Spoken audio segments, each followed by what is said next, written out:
নমস্কার বন্ধুরা, নিচে যে ছবিটা আপনারা দেখছেন এটা চেনেন আশা করি শ্রীলেখা মিত্র। এই ভদ্রমহিলা যে শিয়ালদায় যে ককরোচ জনতা পার্টির নামে যে প্রোটেস্ট করেছিল মাকু সেকুর দল, সেখানে তিনি উপস্থিত ছিলেন এবং সেখানে উনি একটি পোস্টার নিয়ে দাঁড়িয়েছিলেন। পোস্টারটা আপনারা দেখতেই পারছেন, প্রধানমন্ত্রীর কুরুচিকর একটি ছবি।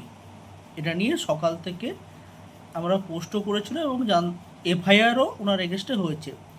ওর এগেনস্টে উনি সাংবাদিকদের কি বলেন যে আমি চশমা পরিনি, তাই আমাকে ওখানে গিয়ে আমি একজনের কাছ থেকে পোস্টারটা নিই, চশমা পরিনি তাই আমি দেখিনি পোস্টারটা কি। তো ম্যাডাম, ওখানে অন্যরা যদি অন্য কিছু ধরিয়ে দিত সেটাও ধরে নিতেন নাকি? আপনাকে অন্য কিছু হাতে দিয়ে দিলে ওটাও ধরে নিতেন মনে হচ্ছে, কারণ চশমা ছিল না আপনার কাছে। আরে অজুহাতটা এমন দিন, মানে ওখানে গিয়ে ফুটেজ নিতে হবে, ভাইরাল হতে হবে, বয়স তো হলো ম্যাডাম।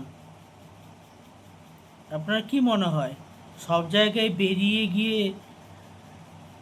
এবং সব মাকু সেকুর মিটিংয়ে যেখানেই মিছিল হয়, সেখানেই আপনি যান ফুটেজ খাওয়ার জন্য? ফুটেজ খেয়ে আর কিচ্ছু লাভ নেই। এগুলো বন্ধ করুন, একটা টাইম হয়েছে, এগুলো বন্ধ করুন। আর বন্ধুরা, সবাইকে বলছি এগুলো, এই ছবিটা এবং এই ভিডিওগুলো প্রত্যেক মানুষের মধ্যে শেয়ার করো, যাতে এই কুরুচিকর জিনিসগুলো বন্ধ হয় এবং পুলিশ এর এগেনস্টে স্টেপ নেয়।